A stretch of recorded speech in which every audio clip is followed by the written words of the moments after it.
급속히 진행 중인 디지털 심화 시대. 하지만 편리해진 삶의 이면엔 누군가 나의 사생활을 훔쳐보고 있다는 불안감이 자리하고 있습니다.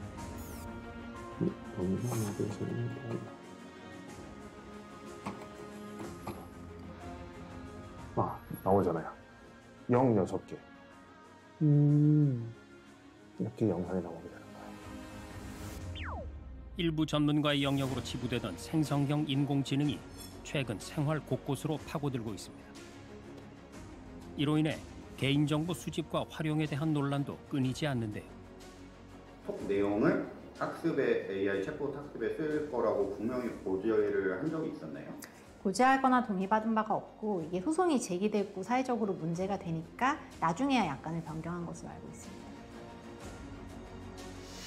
최근 이용자의 동의 없이 개인정보를 수집한 생성형 인공지능 딥시크의 내려받기가 잠정 중단됐습니다. 혁신 기술을 고도화하기 위해선 공격적인 정보 수집이 불가피하다는 기업들과 동의 없는 개인정보 활용은 어불성설이란 이용자들. 너희 개인정보를 이렇게까지는 쓸 거야 라는 걸 적어도 제시를 해줘야 이 소비자가 이해를 할 수 있다고 생각되거든요. 사용은? 네. 근데 이게 전부 다 학습에 쓰인다 이렇게 되면은 이해하지 못하는 수준인 거죠. DD리포트 이슈 본인, 데이터와 개인정보 보호의 경계에서 발생하는 복잡한 문제를 짚어보고 균형을 맞추는 노력을 모색해 봅니다.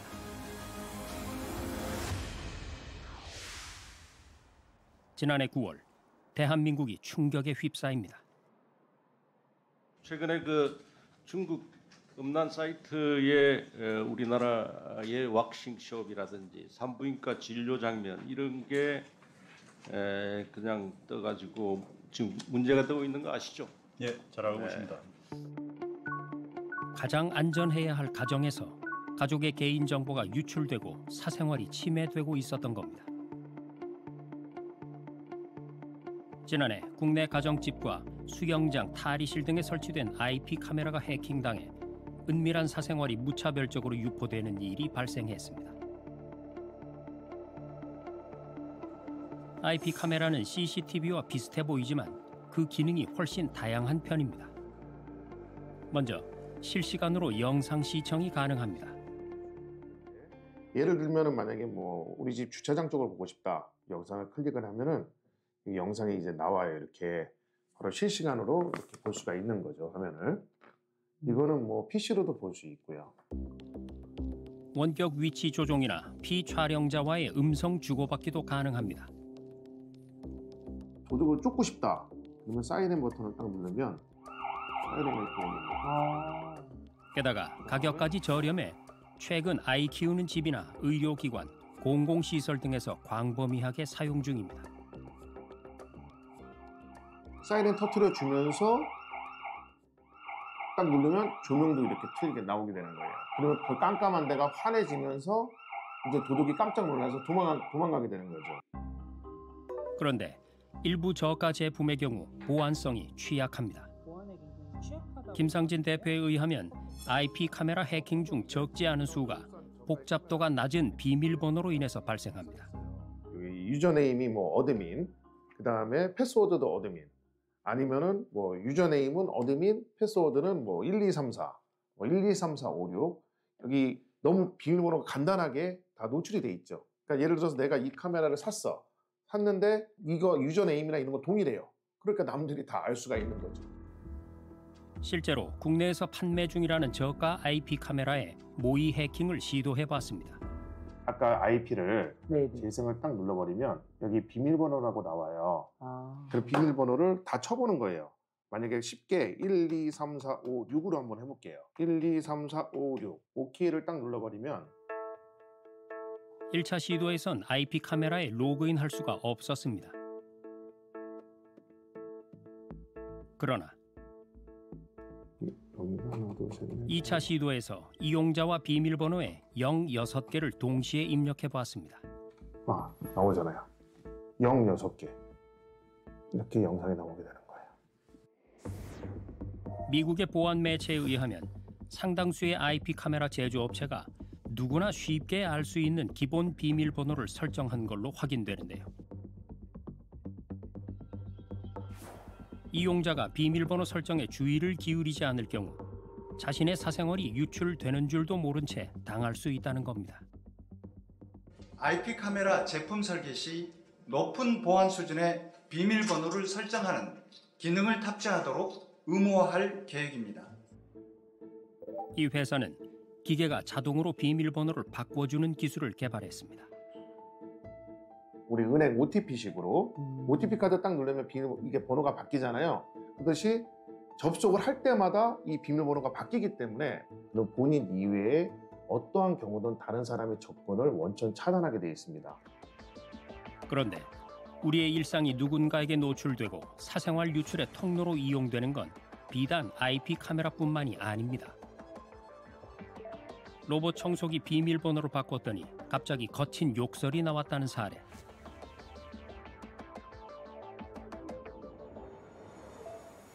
에어프라이기와 연동된 앱 사용자가 대화를 엿듣고 이를 전송했다는 사례. 2022년 국내 아파트 40만 4천여 가구에 설치된 월패드를 해킹한 사건 등 디지털화가 진행됨에 따라 우리가 남기는 데이터는 점점 더 많아지고 있으며 이는 개인의 사생활뿐 아니라 사회 전반에 영향을 미치고 있습니다. 더 편리한 삶을 누리는 디지털 심화 시대의 이면에 누군가가 내 개인정보를 빼내가는 걸 걱정해야 하는 불편한 진실이 자리 잡고 있는 겁니다. 최근 들어 인공지능에 기반한 디지털 전환이 가속화되면서 관련법과 제도의 정비도 시급해졌습니다. 영화에 관심이 많은 이창민 씨, 온라인에 짧은 비평 영상을 올리고 있습니다. 이렇게 쓰면 되나?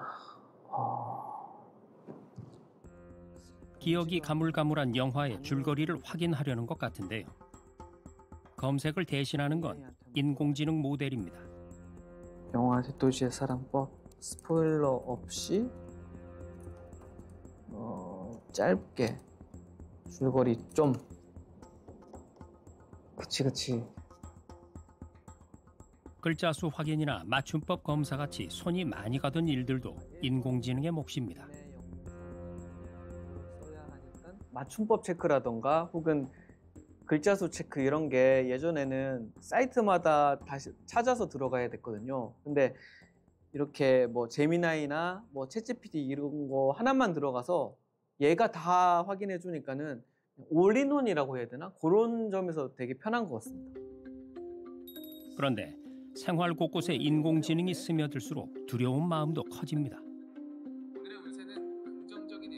개인정보를 요구하는 일이 빈번해지면서 혹시나 하는 걱정도 많아지는 겁니다. 구체적인 운세를 알고 싶다면 다음 정보를 알려주세요. 생년월일 음력, 활약력, 태어난 시간, 성별 이 정보를 바탕으로 더욱 정확한 운세를 알려드릴게요. 입력해도 되나 모르겠네. 인공지능 모델이 제대로 학습하려면 엄청난 양의 데이터가 필요합니다. 그런데 가치 있는 데이터의 상당 부분은 바로 개인정보입니다. 왜냐하면 개인들이 소비자이고 또 그들을 유혹해야 자기들이 이제 부가가치를 창출할 수 있잖아요. 그러니까 개인을 잘 파악하기 위해서는 개인정보를 이제 잘 알아야 되겠죠. 나만의 어떤 특색이 있는 맞춤형 AI라는 게 궁극적으로 가는 게 또 AI 방향성으로 본다면은 그 맞춤형 AI를 만들기 위해서 결국은 맞춤형 개인정보라든지 개인의 데이터들이 포함이 되어야지만 그게 가능해지는 거기 때문에 결국은 개인정보라든지 어떤 지역 특성을 갖고 있는 데이터들이 되게 중요한 가치를 갖게 된다고 보시면 될 것 같습니다. 지극히 개인적인 정보와 데이터가 인공지능의 성능을 좌우하다 보니 개인의 일거수일투족이 수집과 분석의 대상이 되고 있습니다. 문제는 이 과정에서 그 의도가 무엇이건 간에 이용자의 민감한 사생활을 침해할 확률도 높아진다는 겁니다.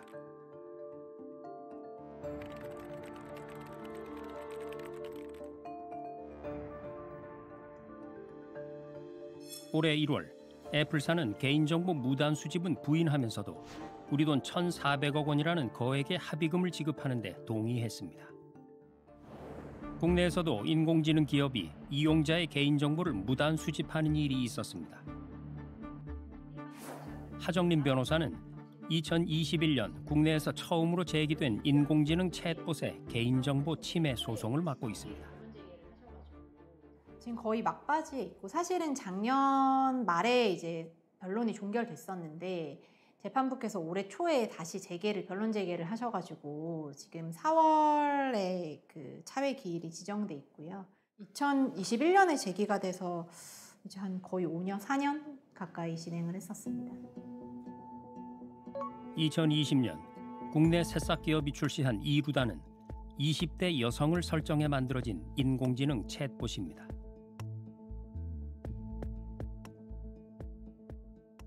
이루다는 20세 여성 대학생으로 설정이 되어 있다면서요? 네. 그럼 맞습니다. 20세 여대생하고 얘기하는 거네요? 그런 느낌을 주고 있습니다. 아. 네. 아니 사실은 이제 아이폰의 시리니, 갤럭시의 삼성폰의 빅스비니 하는 서비스들이 기존에도 있었는데 이 이루다라는 서비스가 특히 이렇게 선풍적인 인기를 모은 이유는 뭡니까? 아마도 이제 그 대화체가 상당히 구어체예요. 그다음에 10대나 20대가 주로 채팅에서 사용하는 그러한 톤 앤 매너의 방식으로 표현을 잘해주고 있습니다. 그런데 얼마 못 가서 서비스가 잠정 중단됩니다. 이 챗봇이 카카오톡 대화 수십억 건을 무단으로 수집한 게 드러난 겁니다. 당시 S사가 해당 챗봇의 학습 데이터로 삼은 서비스는 자신들이 운영하는 연애 심리 분석 앱이었습니다. 우리가 막 대화를 나누다가 와 이게 싸웠어요. 싸우고 나서 야 내 남자친구의 이 심리 되게 궁금하다. 이럴 때 어떻게 풀어야 되나 궁금하다 맞습니다. 하면은 제가 그 카톡 내용을 다운받아서 업로드하는 내보내기를 거죠, 해서 다시. 저기다 업로드를 하는 예, 거예요. 맞습니다. 차곡차곡 모아진 100억 건의 데이터를 가지고 학습을 시킨 거죠. 온라인상에서 사람들이 나눈 실제 채팅 대화를 그대로 학습한 이루다는 그 덕분에 보다 자연스러운 대화를 할 수가 있었는데요. 이게 그런 심리 테스트나 뭐 이런 거 주로 하시는 분들이 젊은 여성분들이니까 젊은 여성분들이 실제로 피해자분들이 되게 많으세요. 그래서 젊은 여성분들이 자기가 대화했던 내역을 스스로 올렸기 때문에 그 대화를 학습했으므로 당연히 젊은 여성과 대화하는 느낌이 날 수 있었을 거라고 생각합니다. 하지만 이 과정에서 수집된 대화 내용이 인공지능 학습에 쓰인다는 명확한 고지가 없었습니다. 연인 간 대화를 올리면 뭐 그거를 체크해 준다고 해서 대화 전체를 올리게 해서 그걸 데이터로 활용했기 때문에 이걸 올리는 사람들이 과연 이게 그런 챗봇 대화로 학습될 거라고는 생각을 전혀 못했을 것으로 보이고, 이런 방식의 정보 수집은 사실 좀 제가 보기에는 기업 윤리를 넘어선 것이 아닌가, 한계를 일탈한 것이 아닌가 그런 생각이 듭니다. 본격적인 인공지능 시대의 개막을 알린 생성형 인공지능이 등장한 이후 개인정보 유출의 위험은 한층 높아졌습니다. 기존의 AI들은 먼저 예를 들어서 뭐 고어의 그림을 이제 인공지능한테 보여주면은 이게 누구 그림이라고 얘기했을 때 이건 고어의 그림이라고 판단을 해줄 거고, 또는 크림트의 그림을 보여주면서 이건 누구 그림이라 한다면 AI는 이건 구스타프 크림트의 그림이라고 얘기를 해줬다고 보시면 된다면 될 것 같은데, 생성의 AI 이후의 AI라는 거는 이런 주문을 할 수가 있을 것 같아요. 그러니까 고어의 그림과 구스타프 크림트의 그림을 섞어서 고양이를 그려줘봐 했을 때 얘는 그런 그림을 그려준다는 거죠. 새로운 뭔가 컨텐츠를 만들어내줄 수 있는 기능을 갖고 있다라고 보시면 될 것 같긴 합니다.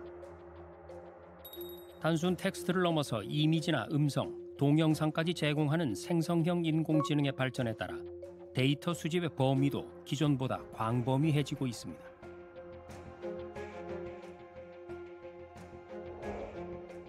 여기서 덧붙이자면 앞서 시청하신 영상 중 몇몇 화면은 이슈본 제작진이 생성형 AI를 통해 정지 이미지를 동영상으로 가공한 화면이었습니다. 인간은 눈으로 보는 모든 정보가 머리에 저장되잖아요. 그래서 아마 인간이 저장한 머릿속에 저장한 수준 이상으로 데이터가 필요할 거 아닙니까? 얘도 생각을 하려면. 이 같은 추세에는 우려의 시선이 뒤따릅니다. 최근 일론 머스크가 설립한 새싹 기업이 차세대 인공지능 모델을 공개했습니다.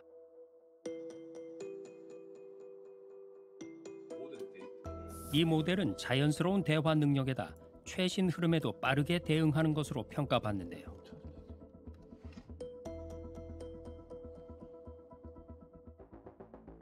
그런데 학습 데이터의 원천이 된 건 다름 아닌 머스크가 소유한 SNS였습니다. 윤여훈 씨도 일론 머스크가 인수한 SNS를 초창기부터 이용했습니다.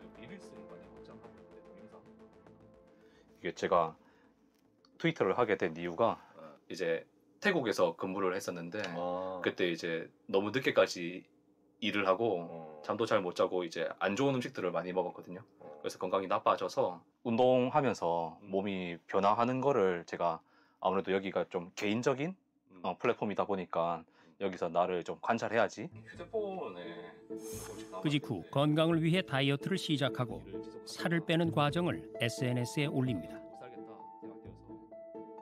여기 보시면은 요게 이제 트위터에 올렸던 사진들입니다. 요게 살 빼고 나서 찍었던 사진들이고 요거는 이제 당시에 운동을 계속 했었어요. 운동하는 과정을 얼마 동안 이렇게 올리신 거예요? 1년 넘게 올렸었는데 그 밖에도 간직하고 싶은 순간이 있을 때마다 SNS에 빠짐없이 올리면서 지극히 사적인 일상을 기록해왔다는데요. 과정들은 이게 필요하다고 생각해서 개인적이고 자유로운 사진들을 이제 올렸었는데 그 사진들은 여기 뭐 조금 잘 나오지 않았지만 어머니 아버지랑 좀 여행 갔을 때 찍은 사진, 아까 운동 사진도 마찬가지지만 이게 순간순간 이 소중하다고 생각되는 것들을 트위터에 올렸었거든요. 그러나 현재 여훈 씨는 소중한 추억을 담던 이 공간을 더 이상 이용하고 있지 않습니다. 들어가면은 이렇게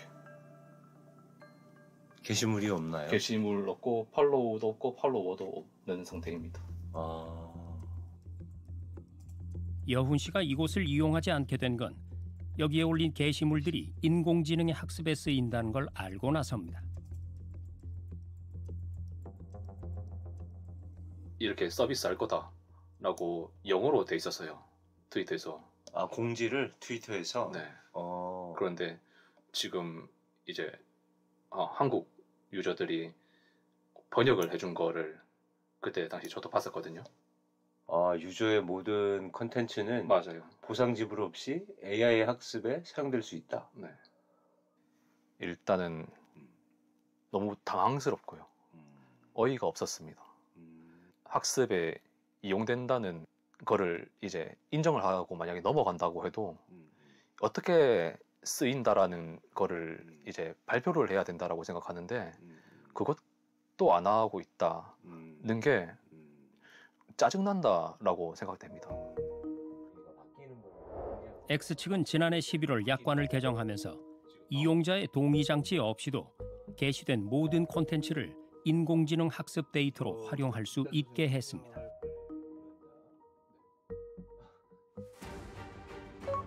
그러니까 일론 머스크가 내놓은 고도화된 인공지능 모델의 뒤엔 수억 명이 넘는 X 사용자들의 콘텐츠가 있었던 겁니다. 우리가 이런 플랫폼을 X를 비롯해서 뭐 인스타, 페이스북 이런 소셜 미디어를 무료로 이용하잖아요. 네. 근데 이용의 대가를 우리가 돈을 지불하지 않고 제 정보를 주는 거죠. 그렇게 사업자들은 생각을 하고 있는데 그거에 대해서는 어떻게 생각하세요? 그러면은 개인 정보를 깊게 파고들지 않아야 된다라고 생각돼요. 요 정도 수준까지는 우리가 이용할 테니까 동의해달라라는 식으로 동의를 구해야지 이렇게 바뀔 거니까 너희들 알아둬 이런 식의 운영 방침은 아니라고 생각됩니다. 지난달엔 중국의 생성형 인공지능 딥시크가 개인정보 논란에 휩싸였습니다. 중국 항저우의 새싹 기업 딥시크사가 올해 1월 출시한 생성형 인공지능 R1은 추론형 인공지능 모델입니다. R1의 이 추론이라는 거는 추론은 인간처럼 생각하는 겁니다. 그래서 연역적으로, 기납적으로 생각을 하는 능력이 있는 겁니다. 내가 이렇게 생각해서 그러니까 기납적으로 또는 연역적으로 너가 낸 문제를 이렇게 논리적으로 내가 풀고 있어요라는 그 과정을 얘가 생각을 해내면서 그러다가 중간에 아차 틀렸네요. 내 추론이 틀렸어요. 그런데 전 세계적으로 주목받던 R1은 공개 직후 개인정보를 과도하게 취득한다는 우려에 직면합니다. 다수의 인공지능 기업에선 서비스 개선이나 고도화 등을 위해서 광범위한 정보를 수집하는데요. 그런데 딥시크는 여기서 한 발 더 나아가서 키보드 입력 습관까지 수집한 걸로 확인됩니다. 은행 계좌번호 입력을 했을 경우에 어떤 비밀번호 입력하는 거라든지 또는 개인 구글 이메일이라든지 어떤 자기 특정 계좌가 있을 때 비밀번호 입력을 하게끔 될 텐데 그 입력 패턴 같은 거를 갖고 그 비밀번호를 확인할 수 있는 방법이 있지 않을까 생각을 합니다. 이용자 입장에선 꺼림칙하지만 그렇다고 정보 제공을 하지 않을 수는 없습니다. 챗GPT는 여기 설정창에 들어가면은 여기 데이터 제어에 모두를 위한 모델 개선이라는 게 끄고 키고 할 수 있거든요. 이게 그냥 짧게 말하면 옵트아웃이라는 건데 옵트아웃은 이용자가 입력한 정보를 생성형 인공지능의 학습에 활용하지 않도록 정보 수집을 거부하는 기능인데요. 그럼 개인정보 수집을 허용할지 말지 선택권이 있다는 거네요? 네, 맞습니다. 저에게 선택권이 있는 것 같습니다. 딥시크에는 이런 옵션이 없나요? 없었던 것 같은데 네, 없습니다. 예.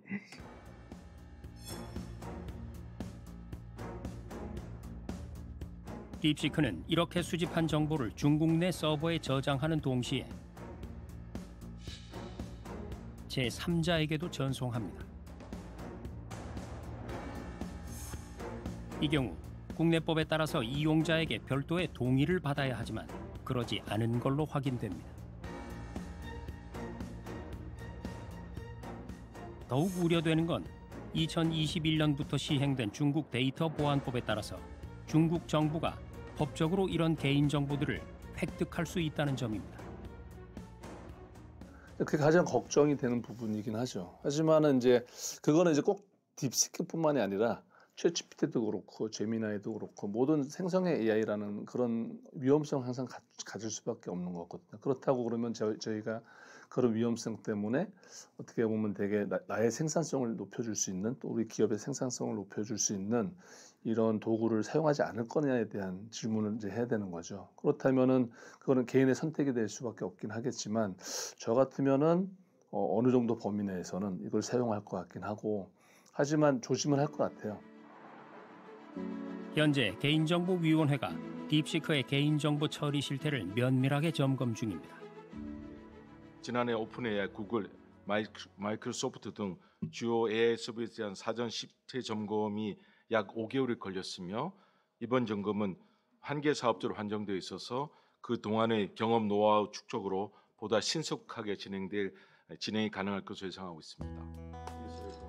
그리고 최종 결과 발표 때 해외 인공지능 개발사가 국내 서비스 출시 전에 점검해야 할 사항들을 지침의 형태로 제시한다는 계획입니다. 한편 지금은 인공지능 산업의 주도권을 잡기 위해 주요 국가들이 총력전을 펼치고 있는 상황입니다. 이 때문에 개인정보는 보호하되 지나치게 촘촘하고 경직된 규제가 기업의 발목을 잡는 일은 없어야 한다는 점도 중요합니다.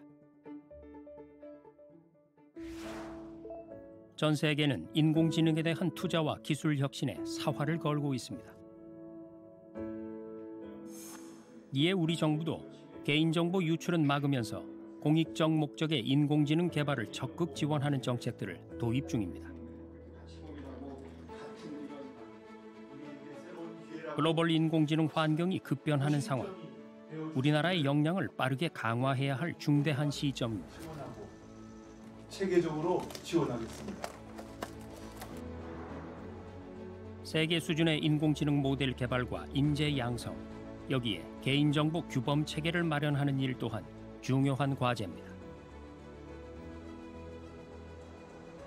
개인정보 보호와 데이터의 활용을 통한 AI의 발전이 결국 한 상쇄의 어떤 트레이드오프 현상이 있을 수밖에 없는 거긴 하지만은 그렇다고 이거를 뭐 마냥 개인정보 때문에 데이터를 보호할 수 없고 그것도 이걸 또 마냥 풀어줄 수는 없잖아요. 보호가 필요한 데이터, 그렇지 않은 데이터도 분명히 존재할 거고 보호가 필요한 경우는 비식별화를 통하거나 마스킹을 통해서 데이터의 활용도를 계속 높여주게 된다면은 물론 여전히 위험성은 있을 수밖에 없긴 하지만 그런 거를 최대한 이제 활용할 수 있게끔 하도록 하는 게 필요할 것 같습니다. 인공지능의 보안과 관련한 사회 문제는 앞으로도 끊이지 않을 겁니다.